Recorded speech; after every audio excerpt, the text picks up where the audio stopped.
विपक्षों को समझा लिए, तख्तियां लेकर सदन में नहीं आए। आपने कहा था कि हम बहिष्कार करेंगे, तो आप अपनी बात पर कायम रहें। पिछले 3 दिन से कर रहा था साहब। हम लोग का डिमांड है जेपीसी को करने के लिए, जेपीसी डालने के लिए, और जेपीसी नहीं डाल रहे थे साहब। अभी हम लोग जो है ना प्रधानमंत्री जी का सामने भी हम लोग को जो ये मुद्दा को रखना चाहता था, आपका सामने भी रखा है और हाउस का सामने भी रखा है। अभी हम लोग जो है ना सर इस बात से जो है ना हम लोग वॉकआउट कर रहे हैं। ओके,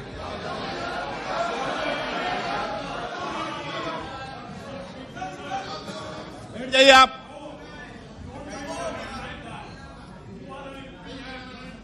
ओके, माननीय प्रधानमंत्री जी।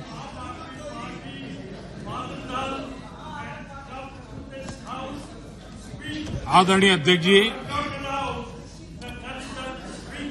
सबसे पहले बजट पे मैं राष्ट्रपति जी के अभिभाषण पर धन्यवाद करता हूं और ये मेरा सौभाग्य रहा है कि मुझे पहले भी कई बार राष्ट्रपति जी के अभिभाषण पर धन्यवाद करने का अवसर मिला है।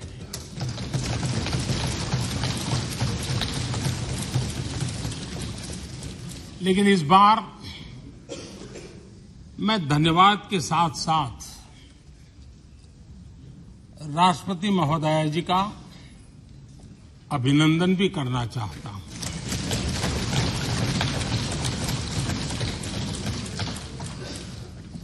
अपने विजनरी भाषण में राष्ट्रपति जी ने हम सबको और करोड़ों देशवासियों को मार्गदर्शन किया है। गणतंत्र के मुखिया के रूप में उनकी उपस्थिति ऐतिहासिक भी है और देश की कोटि कोटि बहन बेटियों के लिए बहुत बड़ा प्रेरणा का अवसर भी। आदरणीय राष्ट्रपति महोदया ने आदिवासी समाज का गौरव तो बढ़ाया ही है, लेकिन आज आजादी के इतने सालों के बाद आदिवासी समाज में जो गौरव की अनुभूति हो रही है, उनका जो आत्मविश्वास बढ़ा है,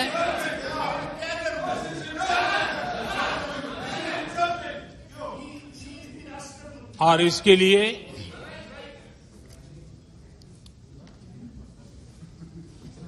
ये सदन भी और देश भी उनका आभारी हूं। राष्ट्रपति जी के भाषण में संकल्प से सिद्धि तक की यात्रा का बहुत बढ़िया तरीके से एक खाका खींचा गया। एक प्रकार से देश को अकाउंट भी दिया गया, इंस्पिरेशन भी दिया गया।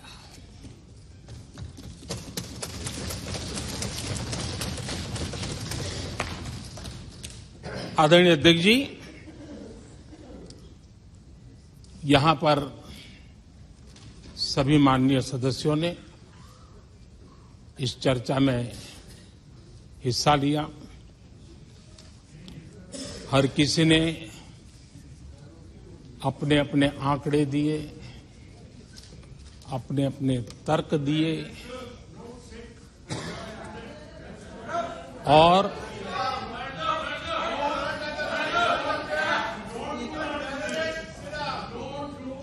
अपनी रुचि, प्रवृत्ति, प्रकृति के अनुसार सबने अपनी बातें रखी और जब इन बातों को गौर से सुनते हैं, उसे समझने का जब प्रयास करते हैं, तो ये भी ध्यान में आता है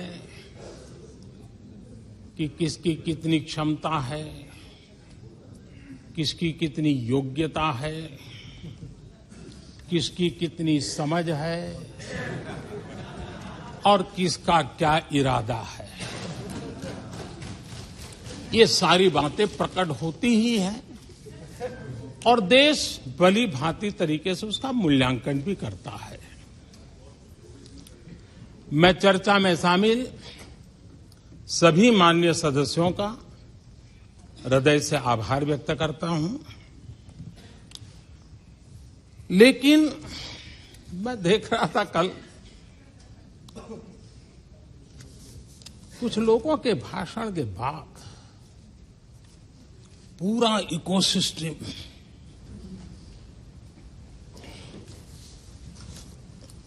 समर्थक उछल रहे थे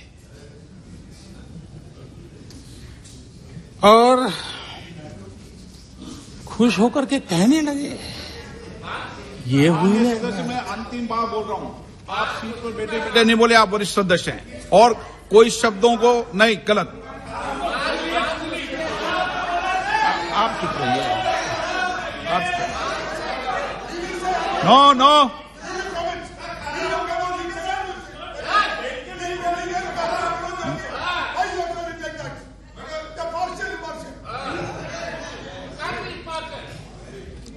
पूरा इकोसिस्टम उछल रहा था और कुछ लोग तो खुश होकर के कह रहे थे, ये हुई ना बात,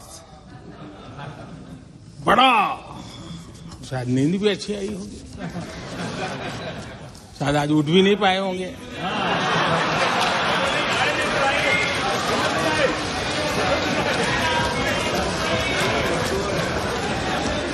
और ऐसे लोगों के लिए कहा गया है, बहुत अच्छे ढंग से कहा गया है, ये कह कह करके हम, ये कह कह कर हम दिल को बहला रहे हैं, ये कह कह के हम दिल को बहला रहे हैं। वो अब चल चुके हैं, वो अब चल चुके हैं, वो अब आ रहे हैं। माननीय अध्यक्ष जी, जब राष्ट्रपति जी का भाषण हो रहा था, कुछ लोग कन्नी भी काट गए और एक बड़े नेता महामहिम राष्ट्रपति जी का अपमान भी कर चुके हैं। जनजातीय समुदाय के प्रति, जनजातीय समुदाय के प्रति प्लीज प्लीज प्लीज आपको नफरत भी दिखाई दी है प्लीज, और हमारे जनजातीय समाज के प्रति उनकी सोच क्या है। देखिए, सदन सदन के तरीके से चलेगा। आप लोग बोले थे, सबने सुना था, कोई डिस्टर्बेंस नहीं हो। नो, गलत। लेकिन जब इस प्रकार की बातें टीवी के सामने कही गई तो भीतर पड़ा हुआ जो नफरत का भाव था, जो सच, वो बाहर आके ही रह गया। ये खुशी है। ठीक है, बाद में चिट्ठी लिख करके बचने की कोशिश तो की गई है। माननीय अध्यक्ष जी, जब राष्ट्रपति जी के भाषण पर चर्चा मैं सुन रहा था तो मुझे लगा कि बहुत सी बातों को मौन रह कर भी स्वीकार किया गया है। यानी एक प्रकार से सबके भाषण में सुनता था तब लगा कि राष्ट्रपति जी के भाषण के प्रति किसी को इतराज नहीं है, किसी ने उसकी आलोचना नहीं की। भाषण की हर बात, अब देखिए क्या कहा है राष्ट्रपति जी ने, मैं उन्हीं के शब्द कोट करता हूं। राष्ट्रपति जी ने अपने भाषण में कहा था, जो भारत कभी अपनी अधिकांश समस्याओं के समाधान के लिए दूसरों पर निर्भर था, वही आज दुनिया की समस्याओं के समाधान का माध्यम बन रहा है। राष्ट्रपति जी ने यह भी कहा था, जिन मूल सुविधाओं के लिए देश की एक बड़ी आबादी ने दशकों तक इंतजार किया, वे इन वर्षों में उसे मिली है। बड़े बड़े घोटालों, सरकारी योजनाओं में भ्रष्टाचार की जिन समस्याओं से देश मुक्ति चाहता था, वह मुक्ति अब देश को मिल रही है। पॉलिसी पैरालिसिस की चर्चा से बाहर आकर आज देश और देश की पहचान तेज विकास और दूरगामी दृष्टि से लिए गए फैसलों के लिए हो रही है। ये पैराग्राफ जो मैं पढ़ रहा हूं, वो राष्ट्रपति जी के भाषण के पैराग्राफ को मैं कोट कर रहा हूं। और मुझे आशंका थी कि ऐसी बातों पर यहां जरूर इतराज करने वाले तो कुछ लोग निकलेंगे, वो विरोध करेंगे, ऐसा कैसे बोल सकते हैं राष्ट्रपति जी। लेकिन मुझे खुशी है, किसी ने विरोध नहीं किया, सबने स्वीकार किया, सबने स्वीकार किया। और माननीय अध्यक्ष जी, मैं 140 करोड़ देशवासियों का आभारी हूं कि सबके प्रयास के परिणाम आज इन सारी बातों को पूरे सदन में स्वीकृति मिली है। इससे बड़ा गौरव का विषय क्या हो। आदरणीय अध्यक्ष जी, सदन में हंसी मजाक, टीका टिप्पणी, नोक-झोंक, ये तो होता रहता है, लेकिन ये नहीं भूलना चाहिए कि आज राष्ट्र के रूप में गौरवपूर्ण अवसर हमारे सामने खड़े हैं। गौरव के क्षण हम जी रहे हैं। राष्ट्रपति जी के पूरे भाषण में जो बातें हैं, वो 140 करोड़ देशवासियों के सेलिब्रेशन का अवसर है। देश ने सेलिब्रेट किया है। माननीय अध्यक्ष जी, 100 साल में आई हुई ये भयंकर बीमारी, महामारी, दूसरी तरफ युद्ध की स्थिति, बटा हुआ विश्व, इस स्थिति में भी, इस संकट के माहौल में भी देश को जिस प्रकार से संभाला गया है, देश जिस प्रकार से संभला है, इससे पूरा देश आत्मविश्वास से भर रहा है, गौरव से भर रहा है। आदरणीय अध्यक्ष जी, चुनौतियों के बिना जीवन नहीं होता है। चुनौतियां तो आती हैं, लेकिन चुनौतियों से ज्यादा सामर्थ्यवान है 140 करोड़ देशवासियों का जज्बा।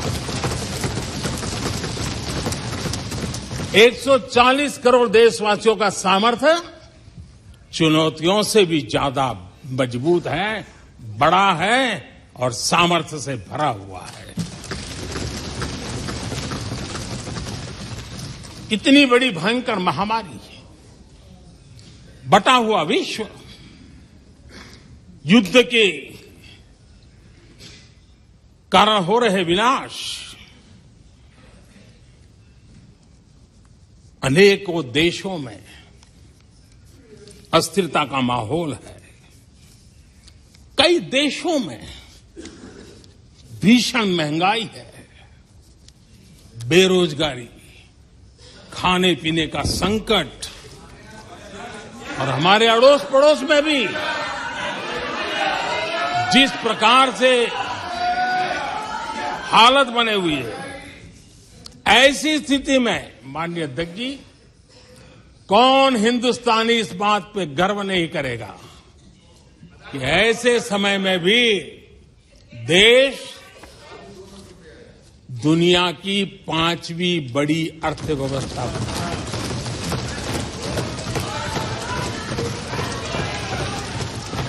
आज पूरे विश्व में भारत को लेकर के पॉजिटिविटी है, एक आशा है, भरोसा है। और माननीय अध्यक्ष जी, ये भी खुशी की बात है कि आज भारत को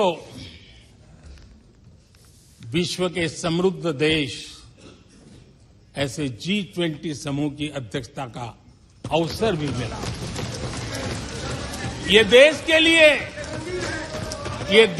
लिए गर्व की बात है। ये देश के लिए गर्व की बात है। 140 करोड़ देशवासियों के लिए गौरव की बात है। लेकिन मुझे लगता है, पहले मुझे नहीं लगता था, लेकिन अभी लग रहा है शायद इससे भी कुछ लोगों को दुख हो रहा है। 140 करोड़ देशवासियों में किसी को दुख नहीं हो सकता है। वो आत्मनिरीक्षण करे, वो कौन लोग हैं जिसको इसका भी दुख हो रहा है। माननीय अध्यक्ष जी,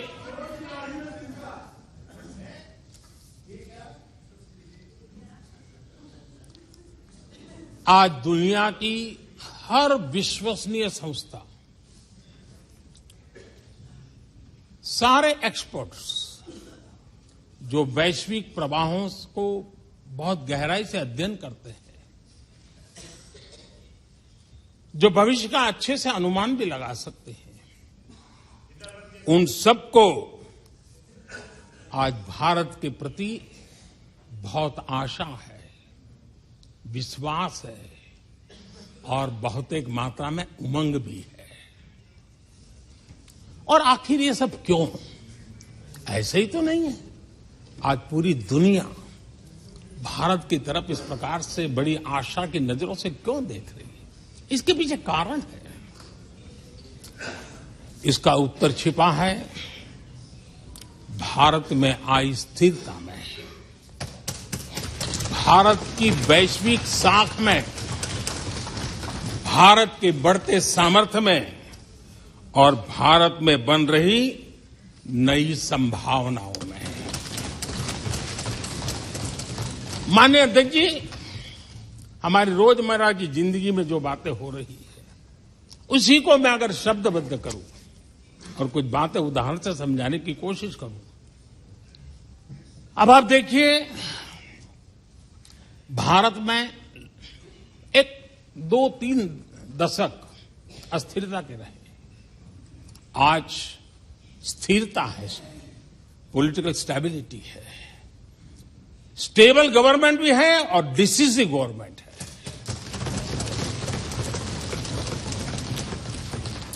और उसका भरोसा स्वाभाविक होता है।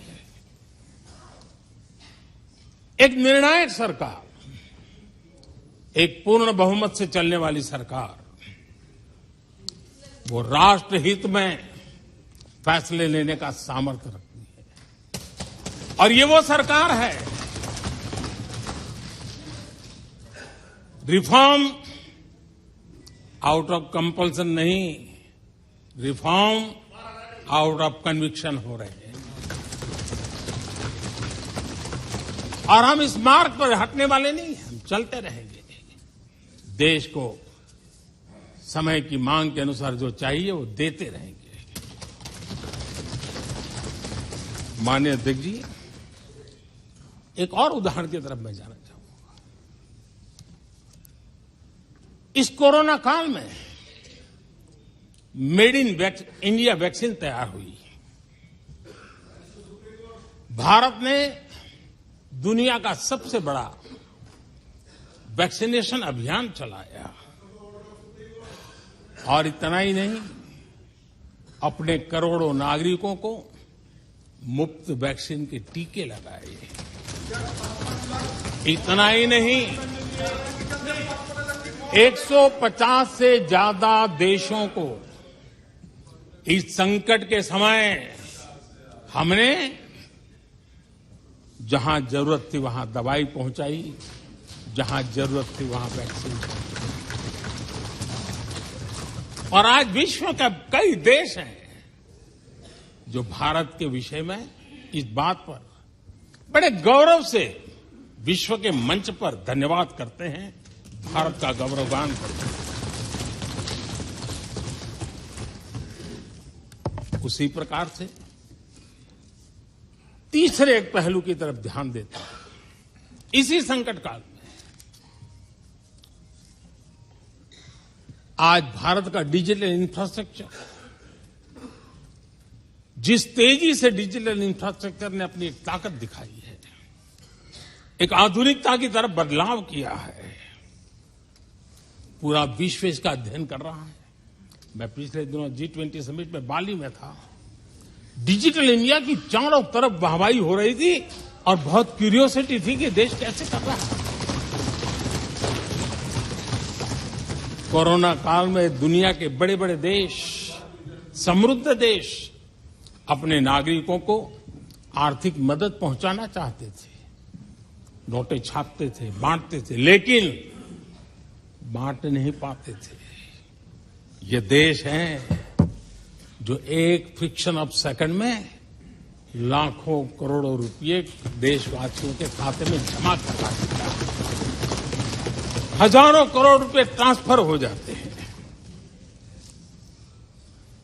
एक समय था छोटी छोटी टेक्नोलॉजी के लिए देश तरसता था। आज देश में बहुत बड़ा फर्क महसूस हो रहा है। टेक्नोलॉजी के क्षेत्र में देश बड़ी ताकत के साथ आगे बढ़ रहा है।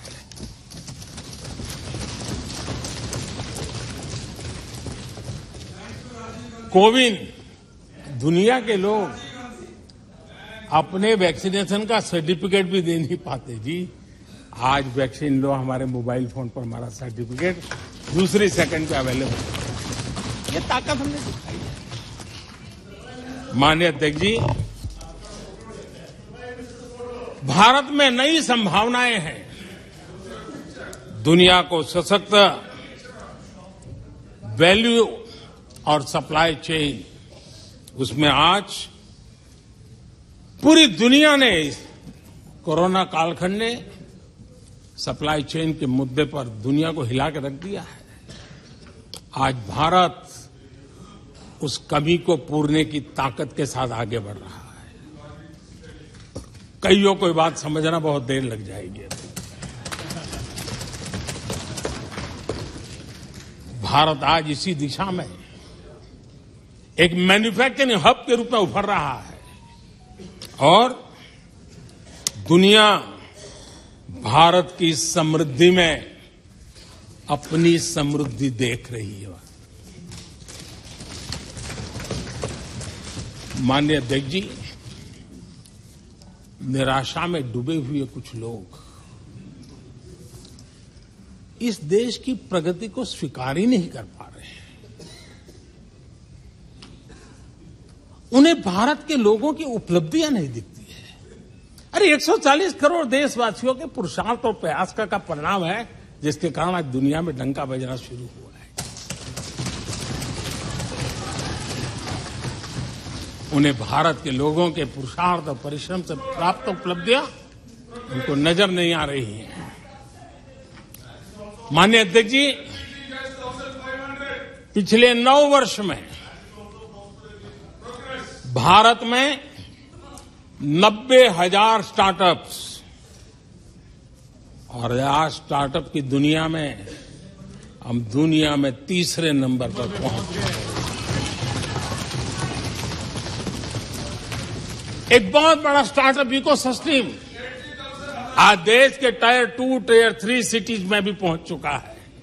हिंदुस्तान के हर कोने में पहुंचा है। भारत के युवा सामर्थ्य की पहचान बनता जा रहा है।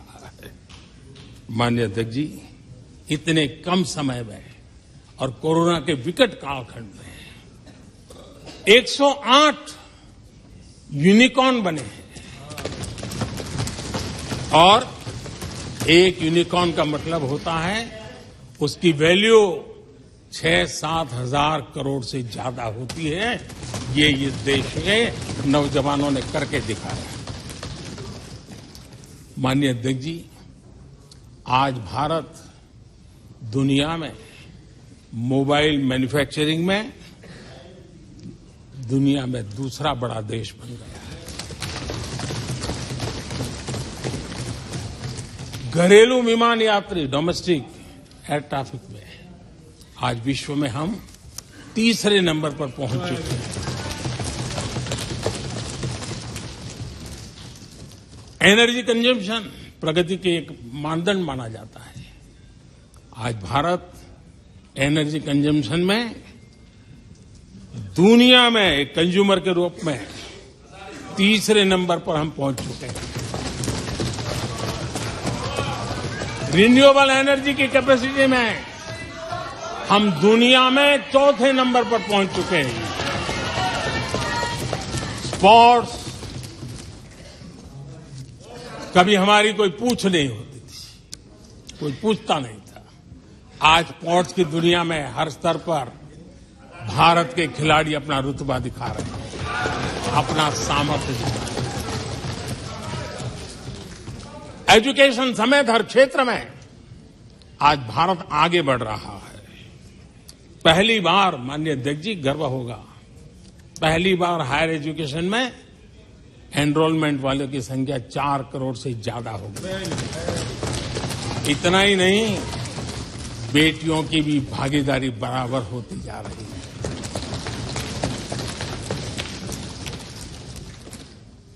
देश में इंजीनियरिंग हो, मेडिकल कॉलेज हो, प्रोफेशनल कॉलेजेस हो, उसकी संख्या बहुत तेजी से बढ़ रही है।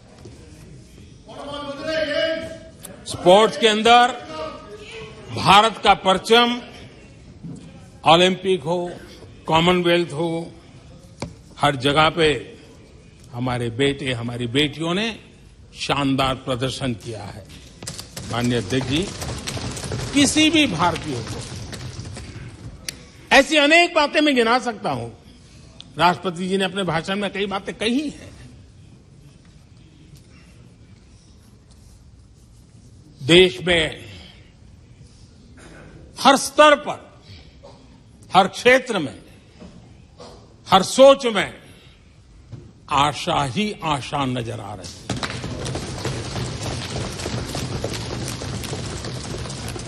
एक विश्वास से भरा हुआ देश है, सपने और संकल्प लेकर के चलने वाला देश है। लेकिन यहां कुछ लोग ऐसे निराशा में डूबे हैं, ऐसे निराशा में डूबे हैं। काका हाथरसी ने एक बड़ी मजेदार बात कही थी। काका हाथरसी ने कहा था, आगा पीछा देखकर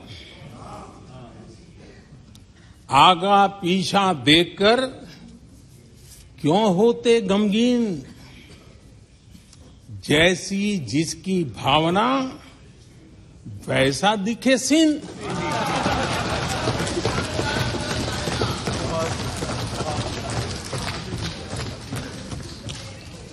आदरणीय अध्यक्ष जी, आखिर ये निराशा भी ऐसे नहीं आई है। इसके पीछे कारण है। एक तो जनता का हुक्म, बार बार हुक्म, लेकिन साथ साथ इस निराशा के पीछे जो अंतर मन में पड़ी हुई चीज है, जो चैन से सोने नहीं देती है, और क्या है? पिछले 10 साल में 2014 के पहले 2004 से 14 भारत की अर्थव्यवस्था खस्ता हाल हो गई। निराशा नहीं होगी तो क्या होगा? 10 साल में महंगाई डबल डिजिट रही, महंगाई डबल डिजिट रही। और इसलिए कुछ अगर अच्छा होता है तो निराशा और उभर करके आती है। और जिन्होंने बेरोजगारी दूर करने के वादे किए थे, जिन्होंने बेरोजगारी दूर करने के वादे किए थे,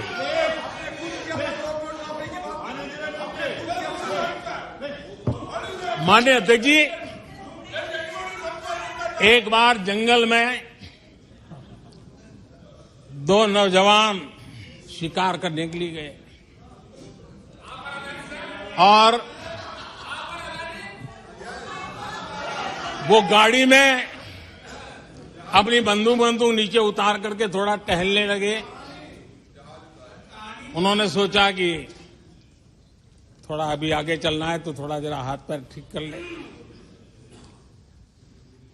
लेकिन गए थे तो बाघ का शिकार करने के लिए और उन्होंने देखा आगे जाएंगे तो बाघ मिलेगा। लेकिन हुआ ये कि वहीं पर बाघ दिखाई दिया। अभी नीचे उतरे थे, अपनी गाड़ी में बंदूक वहीं पड़ी थी। बाघ दिखा, अब करें क्या? तो उन्हें लाइसेंस दिखाया कि मेरे पास बंदूक का लाइसेंस है।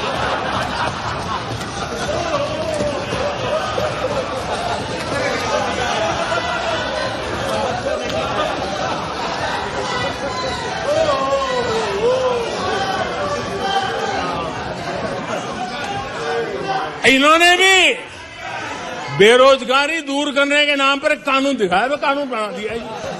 अरे देखो, कानून बना दिया है। ये इनके तरीके से पल्ला झाड़ दिया। 4 से 14 आजादी के इतिहास में सबसे घोटालों का दशक रहा, सबसे घोटाला।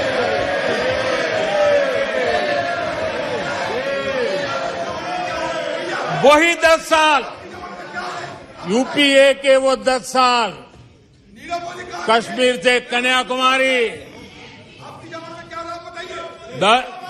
कश्मीर से कन्याकुमारी, भारत के हर कोने में आतंकवादी हमलों का सिलसिला चलता रहा। 10 साल हर नागरिक असुरक्षित था। चारों तरफ यही सूचना रहती थी कि कोई अनजानी चीज को हाथ मत लगाना, अनजानी चीज से दूर रहना, वही खबरें रहती थी। 10 साल में जम्मू कश्मीर से लेकर नॉर्थ ईस्ट तक हिंसा ही हिंसा देश का शिकार हो गया था। उस 10 साल में भारत की आवाज ग्लोबल प्लेटफॉर्म पर इतनी कमजोर थी कि दुनिया सुनने तक तैयार नहीं थी। आदरणीय अध्यक्ष जी, इनकी निराशा का कारण ये भी है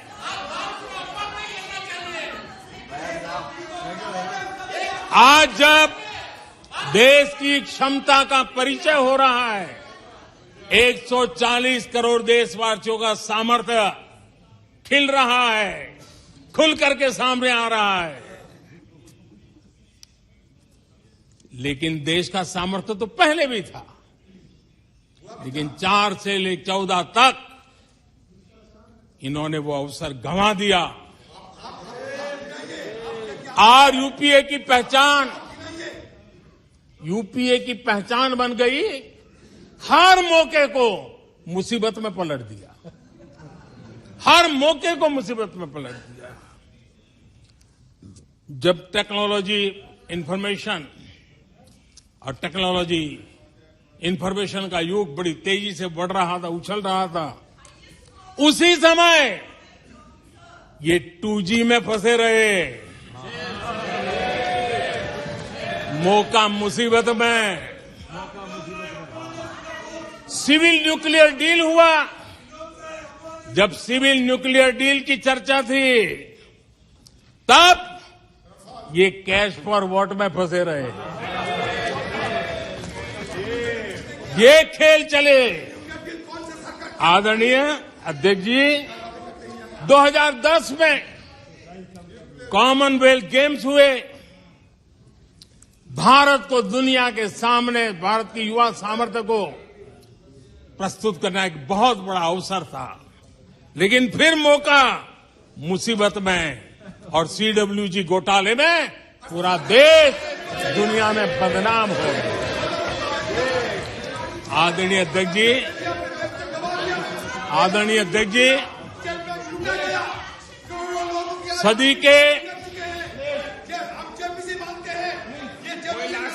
सदी के दूसरे दशक में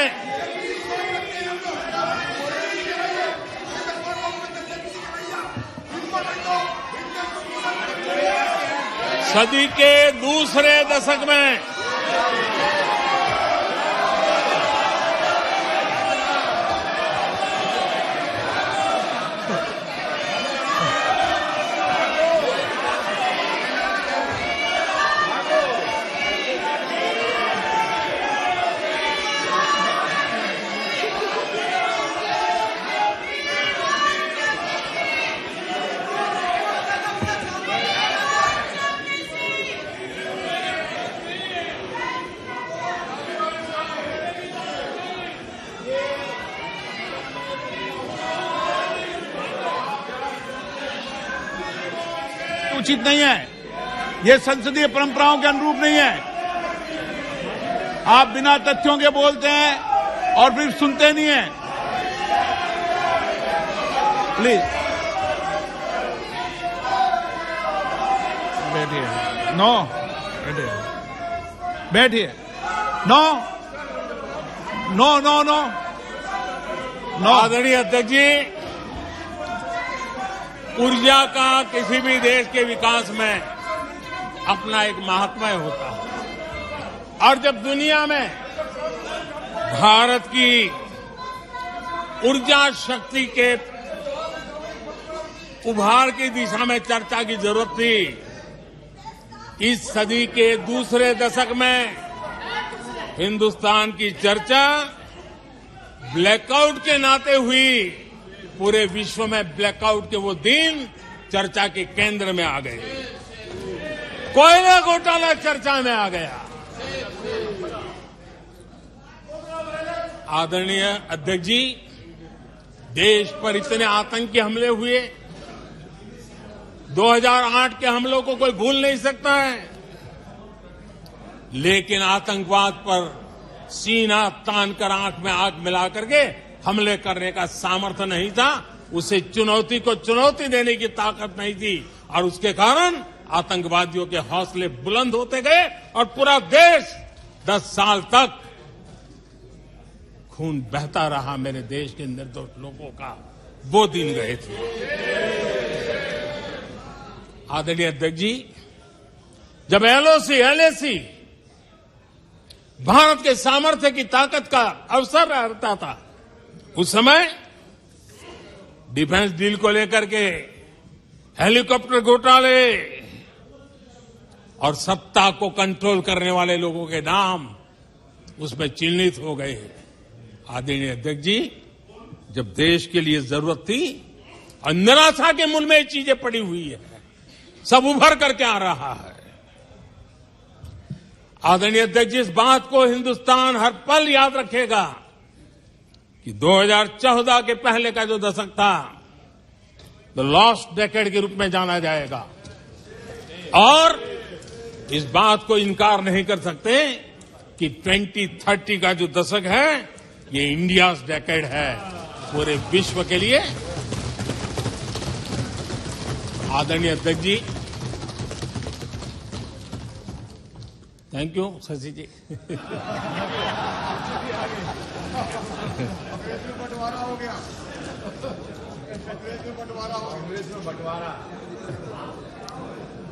आदरणीय अध्यक्ष जी,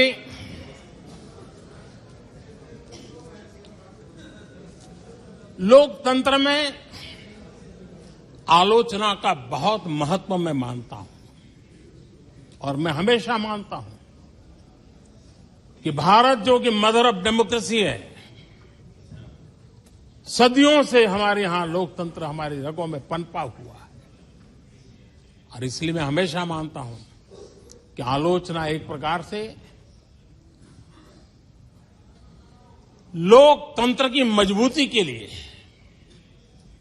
लोकतंत्र के संवर्धन के लिए, लोकतंत्र के स्पिरिट के लिए आलोचना एक शुद्धि यज्ञ है। उस रूप में हम आलोचना को देखने वाले हैं। लेकिन दुर्भाग्य से बहुत दिनों से मैं इंतजार कर रहा हूं, कोई तो मेहनत करके आएगा,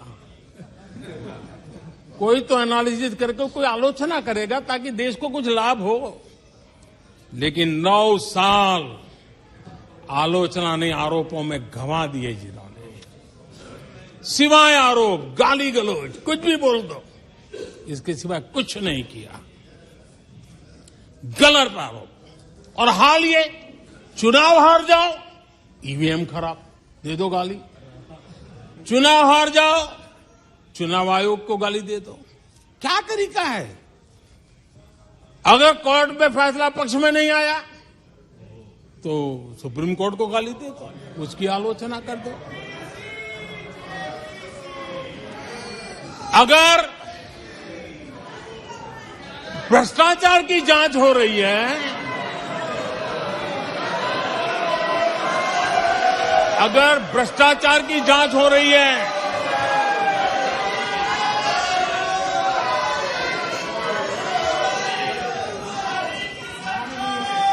माननीय अध्यक्ष जी, अगर भ्रष्टाचार की जांच हो रही है तो जांच एजेंसियों को गाली दो।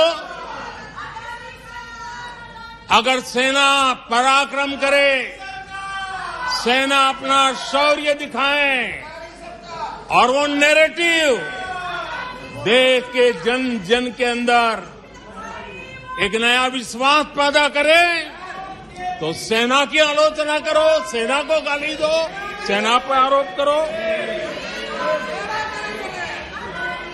कभी आर्थिक देश की प्रगति की खबरें आए, आर्थिक प्रगति की चर्चा हो, विश्व के सारे संस्थान भारत के आर्थिक गौरवगान करे, तो यहां से निकलो, आरबीआई को गाली दो, भारत के आर्थिक संस्थानों को गाली दो। आदरणीय अध्यक्ष जी, हमने 9 साल देखा है माननीय कंस्ट्रक्टिव क्रिटिसिज्म की जगह, माननीय आप सदन के नेता हैं, आप माननीय सदस्यों को समझा दें। लोकतंत्र के लिए जिसकी ये आवश्यकता है, संसदीय परंपरा के अनुरूप नहीं है कि बैठे बैठे बोलें। नो, गलत, नो, नो, आपने भी बोला है, गलत तरीका है ये। नो, बैठ जाइए, गलत तरीका है।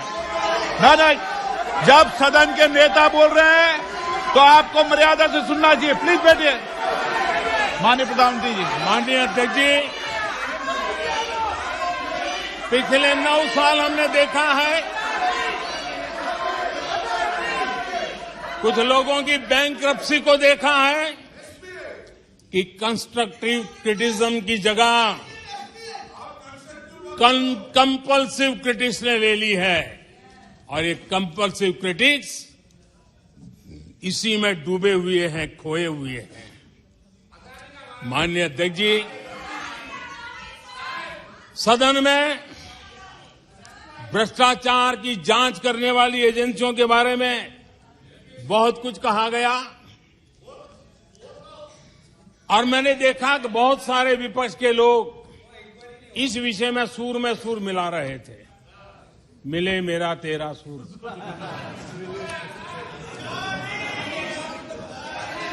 आदरणीय अध्यक्ष जी, मुझे लगता था देश की जनता देश के चुनाव के नतीजे ऐसे लोगों को जरूर एक मंच पर लाएंगे, लेकिन वो तो हुआ नहीं। लेकिन इन लोगों ने ईडी का धन्यवाद करना चाहिए कि ईडी के कारण ये लोग एक मंच पे आए हैं। ईडी ने इन लोगों को एक मंच पर ला दिया है।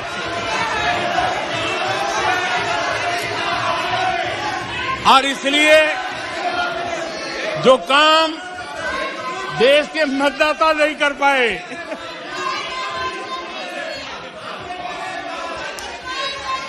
आदरणीय अध्यक्ष जी, मैं कई बार सुन रहा हूं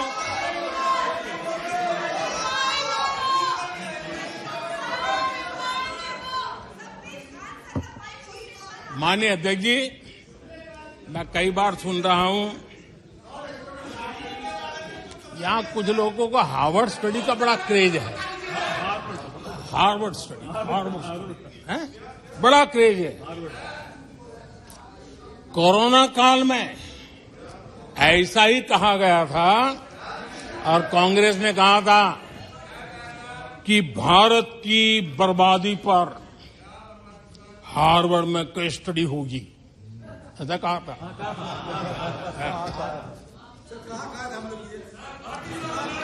और कल फिर सदन में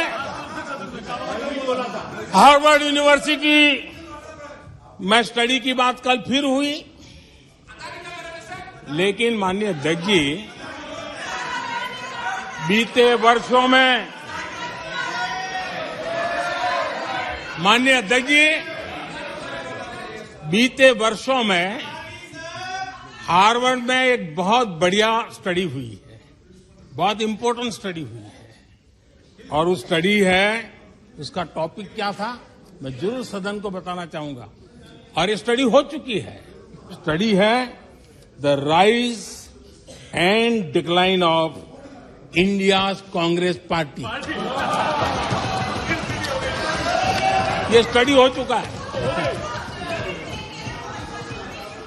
और मुझे विश्वास है अध्यक्ष जी, मुझे विश्वास है भविष्य में कांग्रेस की बर्बादी पर सिर्फ हार्वर्ड नहीं, बड़े बड़े विश्वविद्यालयों में अध्ययन होना ही होना है और डुबाने वाले लोगों पर भी होने वाला है। आदरणीय अध्यक्ष जी, मैं ऐसे लोगों के लिए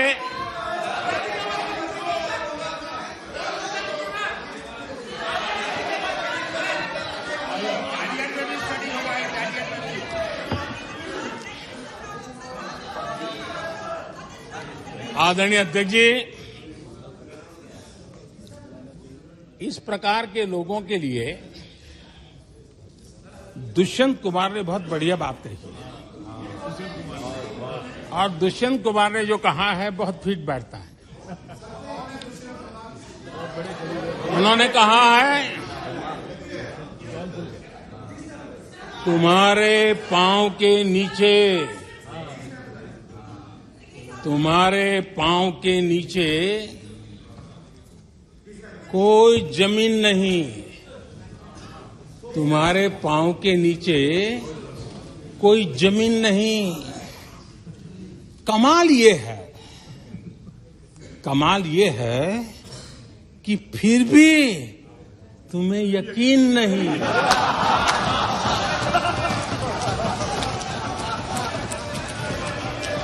माननीय अध्यक्ष जी,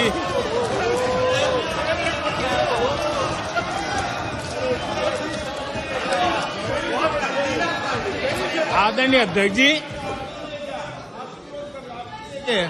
सुनो फिर। आदरणीय अध्यक्ष जी, ये लोग बिना सर पैर की बातें करने के आदी होने के कारण उनको ये भी याद नहीं रहता है कि वो खुद का कितना कॉन्ट्राडिक्शन कहते हैं। कभी एक बात, कभी दूसरी बात, कभी एक तरफ, कभी दूसरी तरफ। हो सकता है वो आत्मचिंतन करके खुद के अंदर जो विरोधाभास है उसको भी तो ठीक करेंगे। अब 2014 से ये लगातार कोस रहे हैं, हर मौके पर कोस रहे हैं, भारत कमजोर हो रहा है, भारत की कोई सुनने को तैयार नहीं है, भारत की दुनिया में कोई वजूद नहीं रहा, न जाने क्या क्या कहा। और अब क्या कह रहे हैं? अब कह रहे हैं कि भारत इतना मजबूत हो गया है कि दूसरे देशों को दबकाकर फैसले करवा रहा है।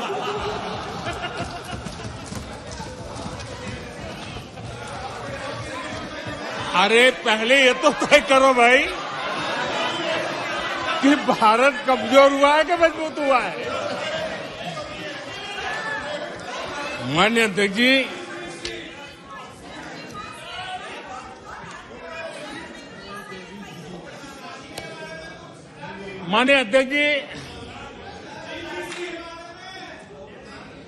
कोई भी जीवंत संगठन होता है, अगर एक जीवंत व्यवस्था होती है, जो जमीन से जुड़ी हुई व्यवस्था होती है, वे जनता जनार्दन में क्या चलता है लोगों के अंदर उसका चिंतन करता है, उससे कुछ सीखने की कोशिश करता है और अपनी राह भी समय रहते हुए बदलता रहता है। लेकिन जो अहंकार में डूबे होते हैं, जो बस सब कुछ हम ही को ज्ञान है, सब हमारा ये सही सही है, ऐसी जो सोच में जीते हैं, उनको लगता है कि मोदी को गाली देकर के ही हमारा रास्ता निकलेगा, मोदी पर झूठे अनाप शनाप कीचड़ उछाल करके ही रास्ता निकलेगा। अब 22 साल बीत गए, वो गलतफहमी पाल करके बैठे हुए हैं।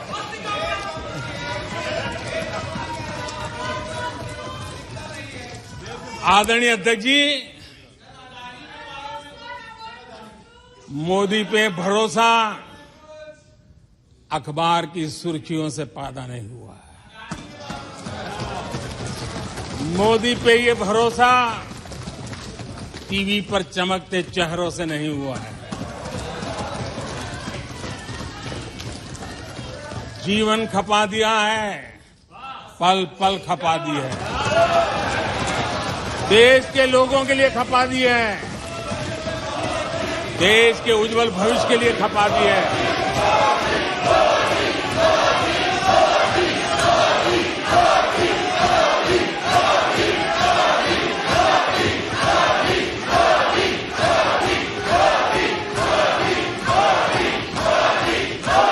आदरणीय अध्यक्ष जी, आदरणीय अध्यक्ष जी,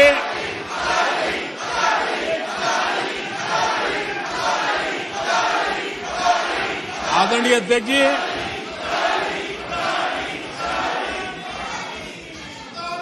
जो देशवासियों का मोदी पर भरोसा है, ये इनकी समझ के दायरे से बाहर है और समझ के दायरे से भी काफी ऊपर है।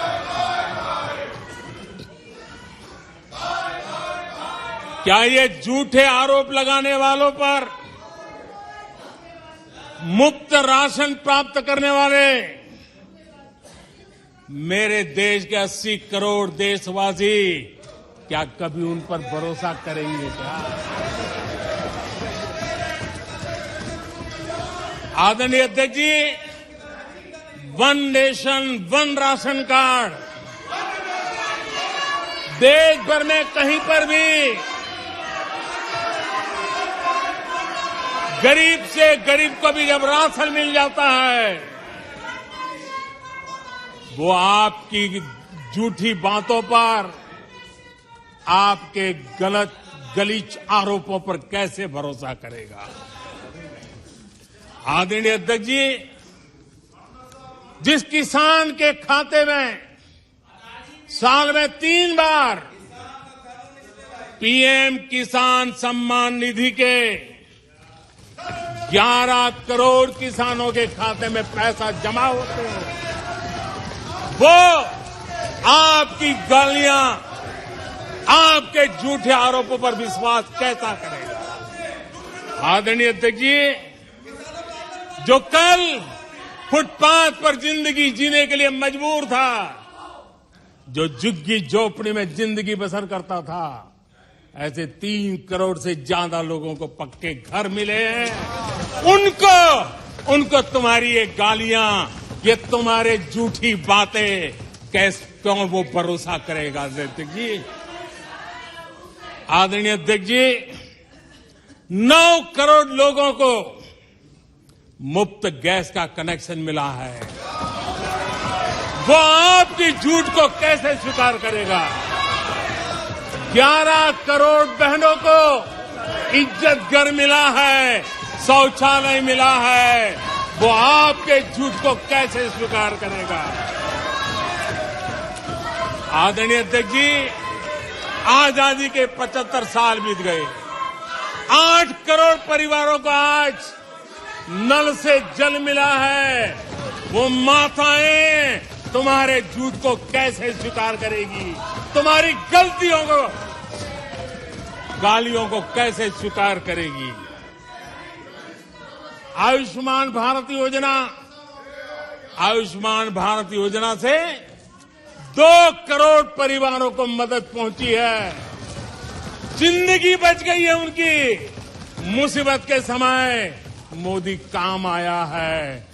तुम्हारी गालियां को वो कैसे स्वीकार करेगा, कैसे स्वीकार करेगा।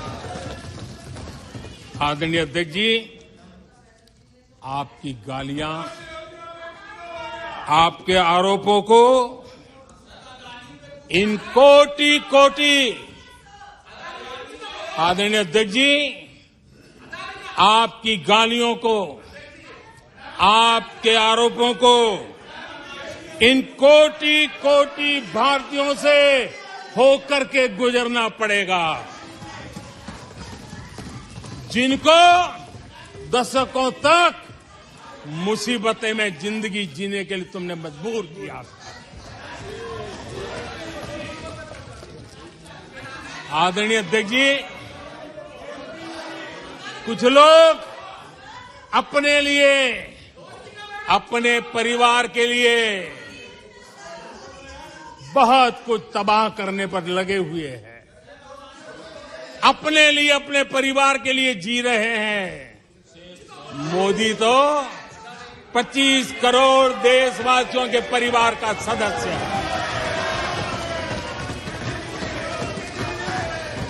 आदरणीय अध्यक्ष जी, 140 करोड़ देशवासियों के आशीर्वाद, ये मेरा सबसे बड़ा सुरक्षा कवच है।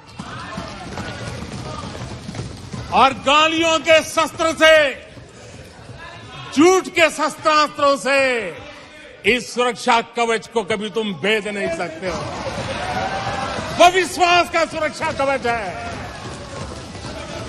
और इन शस्त्रों से तुम कभी भेद नहीं सकते हो। आदरणीय अध्यक्ष जी,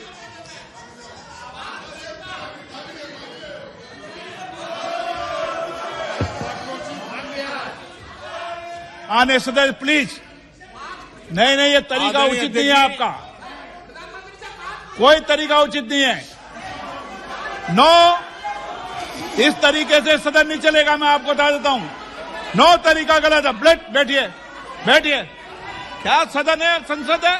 बैठकर टिप्पणी करते हैं। सदन के नेता बोलते हैं जब कुछ शांत रखा करो, मर्यादा रखा करो चीजों की।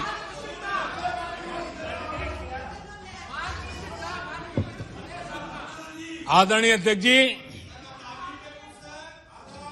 हमारी सरकार कुछ बातों के लिए प्रतिबद्ध है। समाज के वंचित वर्ग को वरीयता, उस संकल्प को लेकर के हम जी रहे हैं। उस संकल्प को लेकर के चल रहे हैं। दशकों तक दलित, पिछड़े, आदिवासी जिस हालत में उनको छोड़ दिया गया था, वो सुधार नहीं आया जो संविधान निर्माताओं ने सोचा था, जो संविधान निर्माताओं ने निर्दिष्ट किया था। 2014 के बाद गरीब कल्याण योजनाओं का सर्वाधिक लाभ मेरे इन्हीं परिवारों को मिला है।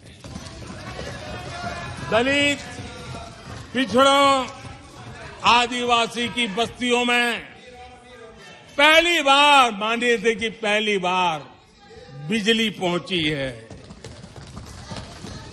मीलों तक पानी के लिए जाना पड़ता था, पहली बार नल से जल पहुंच रहा है, इन परिवारों में पहुंच रहा है। माननीय अध्यक्ष जी,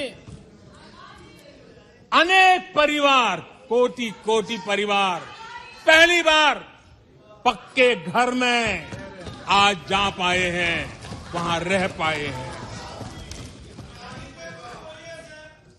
आदरणीय अध्यक्ष जी, जो बस्तियां आपने छोड़ दी थी, आपके लिए चुनाव के समय ही जिसकी याद आती थी, आज सड़क हो, बिजली हो, पानी हो, इतना ही नहीं 4G कनेक्टिविटी भी वहां पहुंच रही है।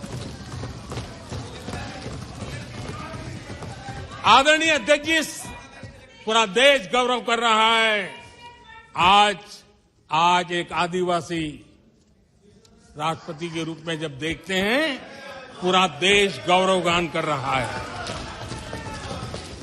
आज देश में आदि जाति समूह के नर नारी, जिन्होंने मातृभूमि के लिए जीवन तर्पण कर दिए, आजादी के जंग का नेतृत्व किया, उनका पुण्य स्मरण आज हो रहा है और हमारे आदिवासियों का गौरव दिवस मनाया जा रहा है। और हमें गर्व है कि ऐसी महान हमारे आदिवासी परंपरा के प्रतिनिधि के रूप में एक महिला देश का नेतृत्व कर रही है, राष्ट्रपति के रूप में काम कर रही है। हमने उनका हक दिया है। आदरणीय जी,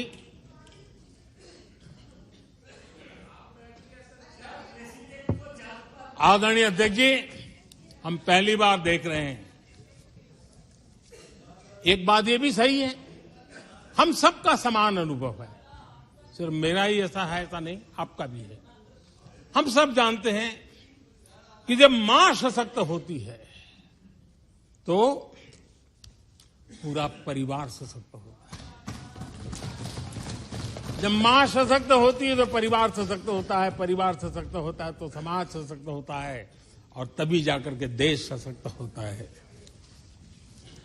और मुझे संतोष है कि माताएं, बहनों, बेटियों को सबसे ज्यादा सेवा करने का सौभाग्य हमारी सरकार को मिला है।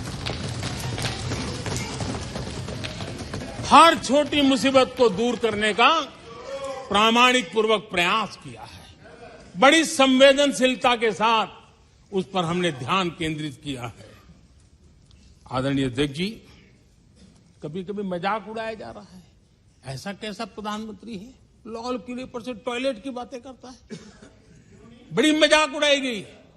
आदरणीय अध्यक्ष जी, ये टॉयलेट, ये इज्जतगार, इन मेरी माताओं बहनों की क्षमता, उनकी सुविधा, उनका सुरक्षा का सम्मान करने वाली बात। इतना ही नहीं मानिए अध्यक्ष जी, जब मैं सैनिटरी पैड की बात करता हूं तो लोगों को लगता है अरे प्रधानमंत्री ऐसे विजय में क्यों जाते हैं। माननीय अध्यक्ष जी, सैनिटरी पैड्स के अभाव में गरीब बहन बेटियों के अपमान सहती थी, बीमारियों का शिकार हो जाती थी। माताओं बहनों को धुएं में दिन के कई घंटे बिताने पड़ते थे, उनका जीवन धुएं फंसा रहता था, उसे मुक्ति दिलाने का काम उन गरीब माताओं बहनों को करने का सौभाग्य हमें मिल रहा है।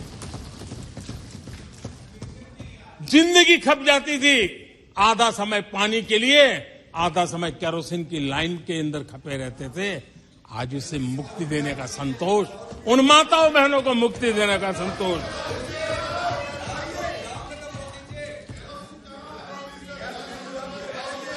माननीय अध्यक्ष जी, जो पहले चलता था, अगर वैसा ही हम चलने देते, शायद कोई हमें सवाल भी नहीं पूछता कि मोदी जी ये क्यों नहीं किया, वो क्यों नहीं किया, क्योंकि देश को आपने ऐसी स्थिति में ला दिया था कि इससे बाहर निकल ही नहीं सकता था।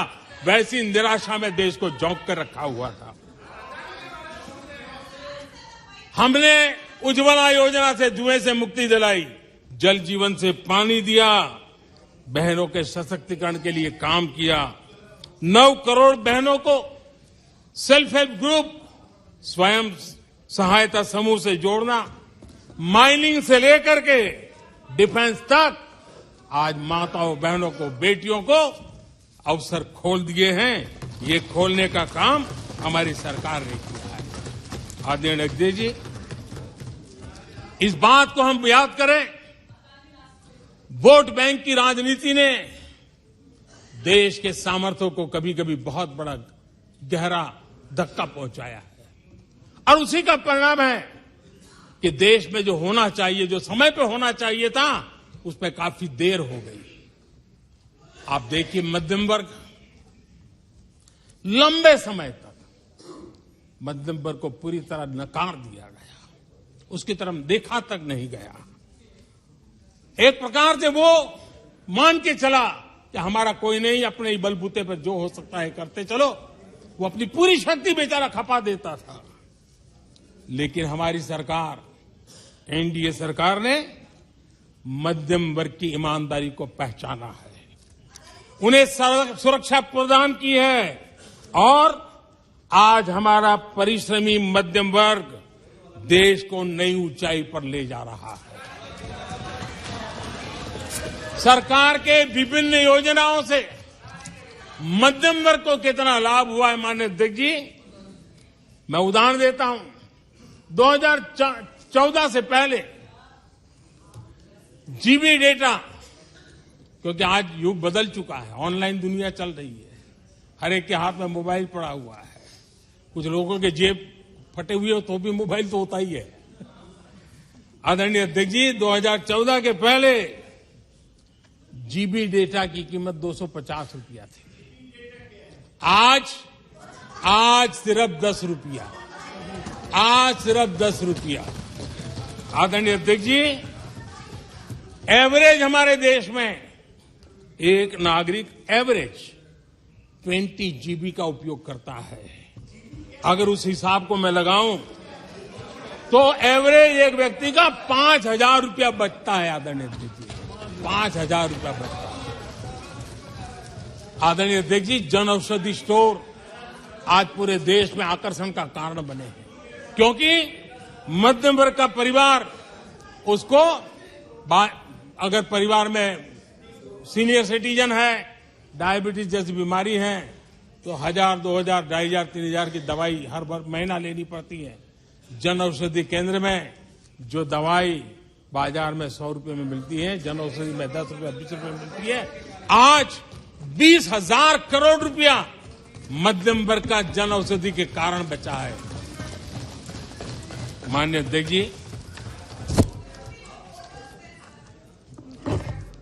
हर मध्यम वर्गीय परिवार की एक सपना रहता है खुद का घर बने, और अर्बन इलाके में होम लोन के लिए बड़ी व्यवस्था करने का काम हमने किया, और रेरा का कानून बनाने के कारण जो कभी इस प्रकार के तत्व मध्यम वर्ग की मेहनत की कमाई को सालों तक डुबो कर रख देते थे, उसमें से मुक्ति दिला करके उसको एक नया विश्वास देने का काम हमने किया, और उसके कारण खुद का घर बनाने की उसकी सहूलियत बढ़ गई है। आदरणीय अध्यक्ष जी, हर मध्यम वर्गीय परिवार को अपने बच्चों के भविष्य के लिए, उसके उच्च शिक्षा के लिए उसके मन में रहता है, मंसूबा रहता है, वो चाहता है आज जितनी मात्रा में मेडिकल कॉलेजेस हो, इंजीनियरिंग कॉलेज हो, प्रोफेशनल कॉलेजों की संख्या बढ़ाई गई है, सीटें बढ़ाई गई हैं, उसने मध्यम वर्ग के एस्पिरेशन को बहुत उत्तम तरीके से एड्रेस किया है। उसको विश्वास होने लगा है कि उनके बच्चों का उज्जवल भविष्य निर्धारित है। आदरणीय अध्यक्ष जी, देश को आगे बढ़ाना है तो भारत को आधुनिकता की तरफ गए बिना कोई चारा नहीं, और समय की मांग है कि अब समय नहीं गवा सकते, और इसलिए हमने इंफ्रास्ट्रक्चर की तरफ बहुत बड़ा ध्यान दिया है।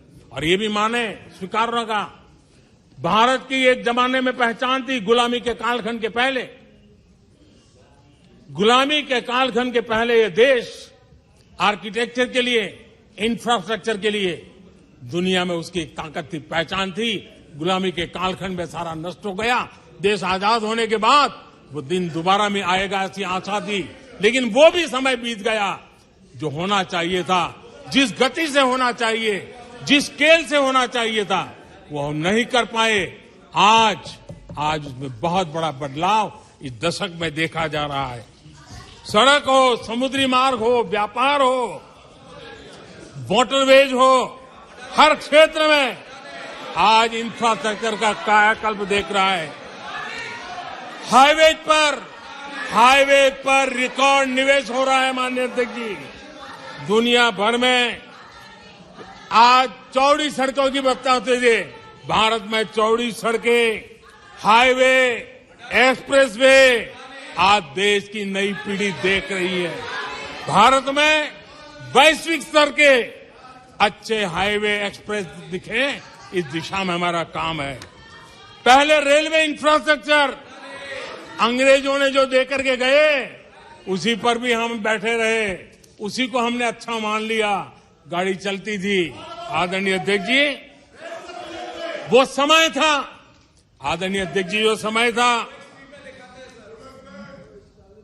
जिस प्रकार से अंग्रेजों छोड़ करके गए थे, उसी भाव में जीते रहे। और रेलवे की पहचान क्या बन गई थी? रेलवे यानी धक्का मुक्की, रेलवे यानी एक्सीडेंट, रेलवे यानी लेट लतीफ। यही यानी एक स्थिति थी, लेट लतीफ में एक कहावत बनी गई थी, रेलवे यानी लेट लतीफी। एक समय था हर महीने एक्सीडेंट होने वाली घटनाएं बार बार आती थी। एक समय था एक्सीडेंट एक किस्मत बन गई थी। लेकिन अब ट्रेनों के अंदर वंदे भारत की मांग, हर एमपी चिट्ठी लिखता है, मेरे यहां वंदे भारत चालू करो। आज रेलवे स्टेशनों का कायाकल्प हो रहा है, आज एयरपोर्ट का कायाकल्प हो रहा है। 70 साल में 70 एयरपोर्ट, 70 साल में 70 एयरपोर्ट, 9 साल में 70 एयरपोर्ट। देश में वाटरवेज भी बन रहा है। आज वाटरवेज पर ट्रांसपोर्टेशन हो रहा है। आदरणीय अध्यक्ष जी, देश आधुनिकता की तरफ बढ़े, इसके लिए आधुनिक इंफ्रास्ट्रक्चर को बल देते हुए, आदरणीय अध्यक्ष जी, मैंने जीवन में, सार्वजनिक जीवन में 4-5 दशक मुझे हो गए, और मैं हिंदुस्तान के गांवों से गुजरा हुआ इंसान, 4-5 दशक तक उसमें से एक लंबा कालखंड परिव्राजक के रूप में बिताया है।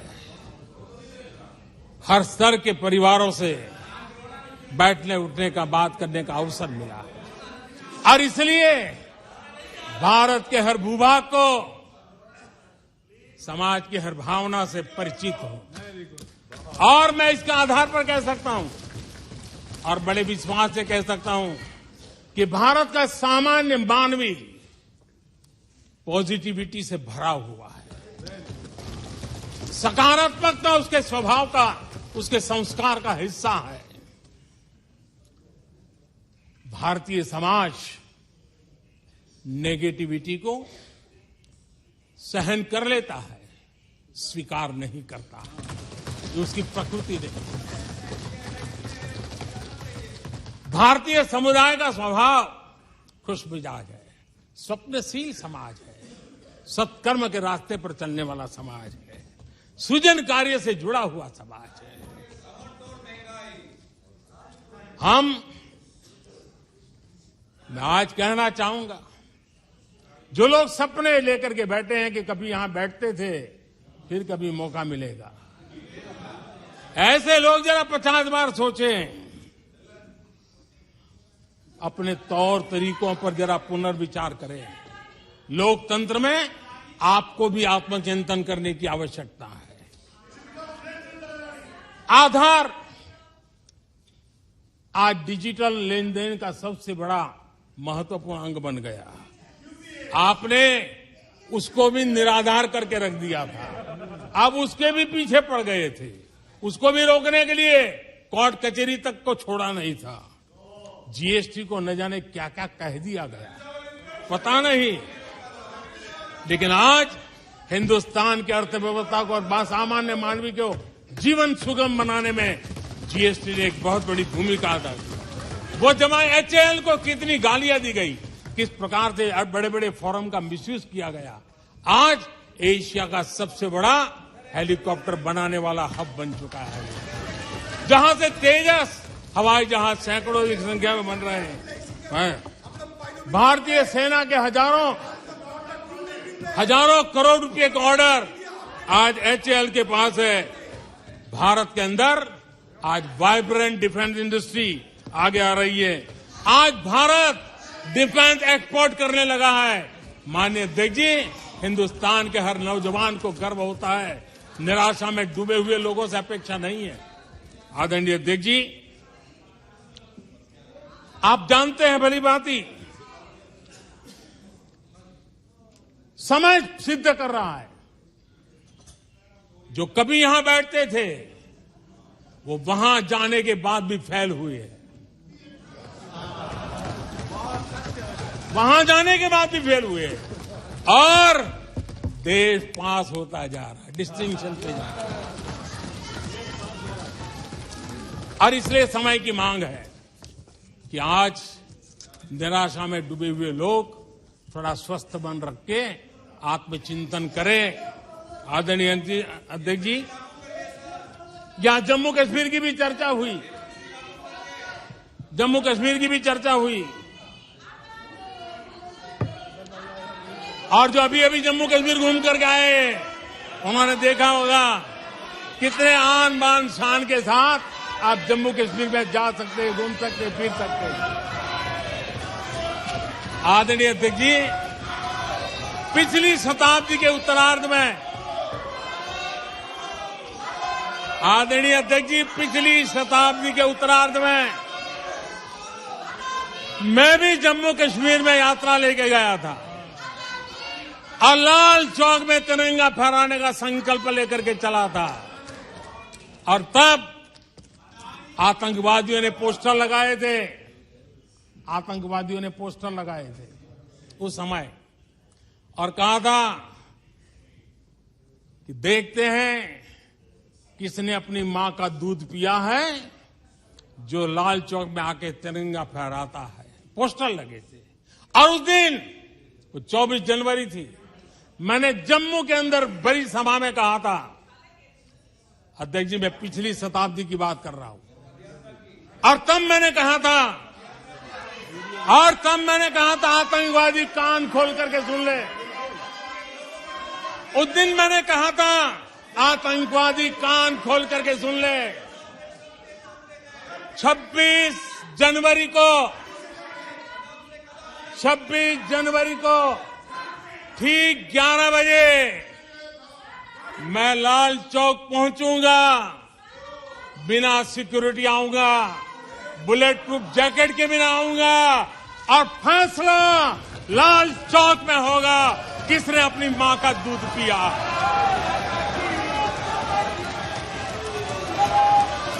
वो समय था माननीय अध्यक्ष जी। और जब श्रीनगर के लाल चौक में तिरंगा फहराया, उसके बाद मैंने मीडिया के लोग पूछने लगे, मैंने कहा था कि आमतौर पर तो 15 अगस्त और 26 जनवरी को जब भारत का तिरंगा लहराता है तो भारत के आयुध, भारत के बारूद सलामी देते हैं, आवाज करके देते हैं। मैंने कहा आज जब मैं लाल चौक के अंदर तिरंगा फहरा हूं, दुश्मन देश का बारूद भी सलामी कर रहा है, गोलियां चला रहा था, बंदूकें बम फोड़ रहा था। आदरणीय अध्यक्ष जी, आज जो शांति आई है, आज चैन से जा सकते हैं, सैकड़ों की तादाद में जा सकते हैं। ये माहौल और पर्यटन की दुनिया में कई दशकों के बाद सारे रिकॉर्ड जम्मू कश्मीर ने तोड़े हैं। आज जम्मू कश्मीर में लोकतंत्र का उत्सव मनाया जा रहा है। आदरणीय अध्यक्ष जी, आज जम्मू कश्मीर में हर घर तिरंगा का सफल कार्यक्रम होते हैं। मुझे खुशी है, कुछ लोग हैं जो कभी कहते थे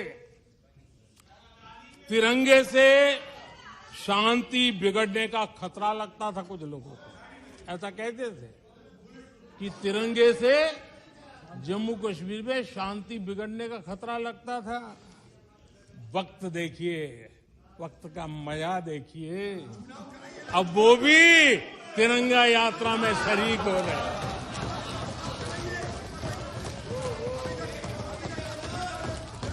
और आदरणीय अध्यक्ष जी, अखबारों में एक खबर आई थी जिसकी तरफ ध्यान नहीं गया होगा। आदरणीय अध्यक्ष जी, उसी समय अखबारों में एक खबर आई थी इसकी तरफ, क्योंकि लोग टीवी में चमकने की कोशिश में लगे थे, लेकिन उसी समय श्रीनगर के अंदर दशकों बाद थिएटर हाउसफुल चल रहे थे।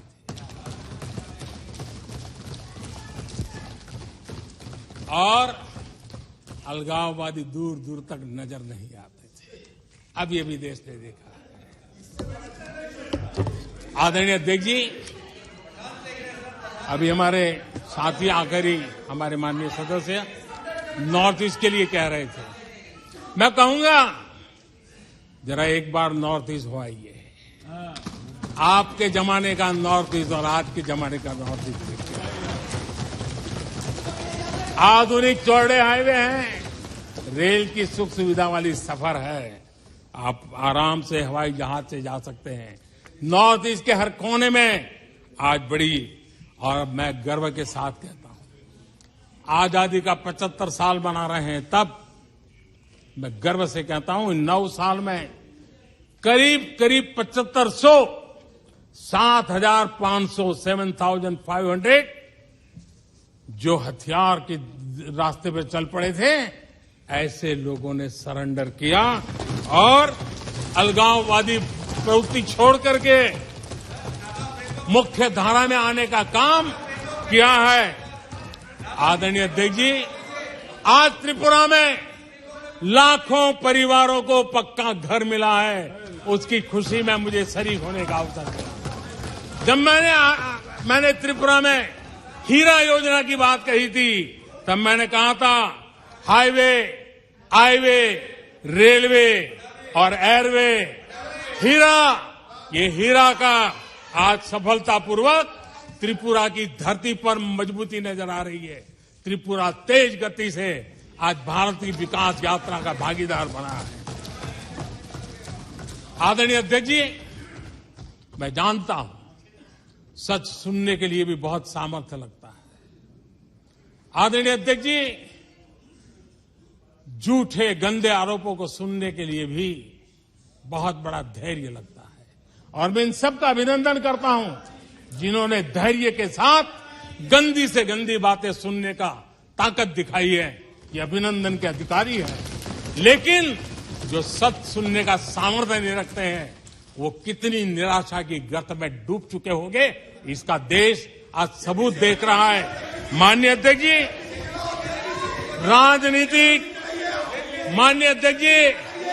राजनीतिक मतभेद हो सकते हैं, विचारधाराओं में मतभेद हो सकते हैं, लेकिन ये देश अजरा अमर है।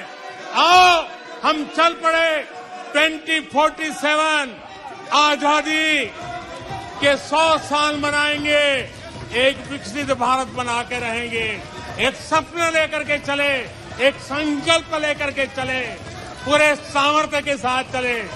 और जो लोग बार बार गांधी के नाम पर रोटी खिलाते हैं, उनको मैं कहना चाहता हूं, एक बार गांधी को पढ़ ले, एक बार महात्मा गांधी को पढ़ें। महात्मा गांधी ने कहा था, अगर आप अपने कर्तव्यों को पालन करोगे तो दूसरे के अधिकारों की रक्षा उसमें निहित है।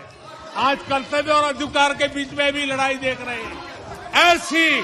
ऐसी नासमझी शायद देश ने पहली बार देखी होगी। और इसलिए माननीय अध्यक्ष जी, मैं फिर एक बार आदरणीय राष्ट्रपति जी को अभिनंदन करता हूं, राष्ट्रपति जी का धन्यवाद करता हूं। और देश आज यहां से एक नए उमंग, नए विश्वास, नए संकल्प के साथ चल पड़ा है। बहुत बहुत धन्यवाद। धन्यवाद। प्रस्ताव पर सदस्यों के अनेक संशोधन प्रस्ताव किए गए। सभा की सहमति हो तो मैं सभी संशोधनों एक साथ सभा के मतदान के लिए रखता हूं। धन्यवाद। प्रस्ताव पर सदस्यों ने अनेक संशोधन प्रस्तुत किए। अब मैं संशोधनों को एक साथ सभा में मतदान के रखता हूं। प्रश्न है कि माननीय सदस्यों द्वारा प्रस्तुत सभी संशोधन स्वीकृत किया जाए। जो सदस्य पक्ष में हाँ गए, जो सदस्य विरोध में ना गए, मेरे विचार में निर्णय ना वालों के पक्ष पर प्रस्ताव स्वीकृत हुआ। प्लीज बैठिए, प्लीज बैठिए।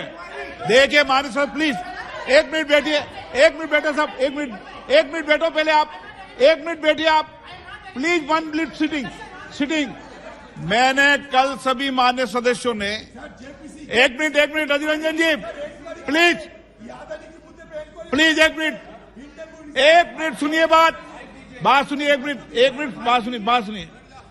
कल सदन में सभी माननीय सदस्यों ने देर रात्रि तक धन्यवाद प्रस्ताव पर चर्चा पर भाग लिया।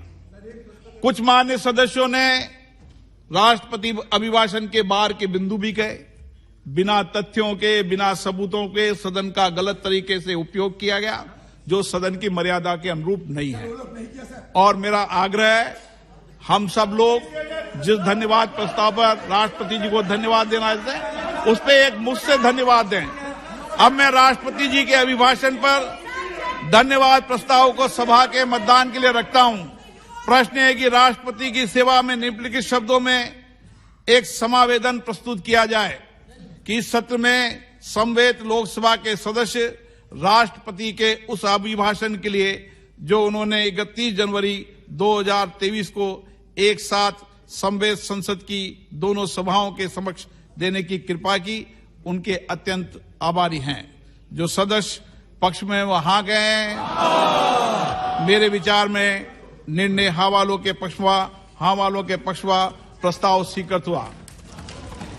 और सदन में सभी माननीय राष्ट्रपति जी के अभिवादन पर सर्वसम्मति से प्रस्ताव पारित करा करें, ये परंपरा हमेशा रहनी चाहिए। आइटम नंबर 30 वर्ष 2023-24 के लिए केंद्रीय बजट पर सामान्य चर्चा। श्री गौरव गोगोई, नो। अध्यक्ष महोदय।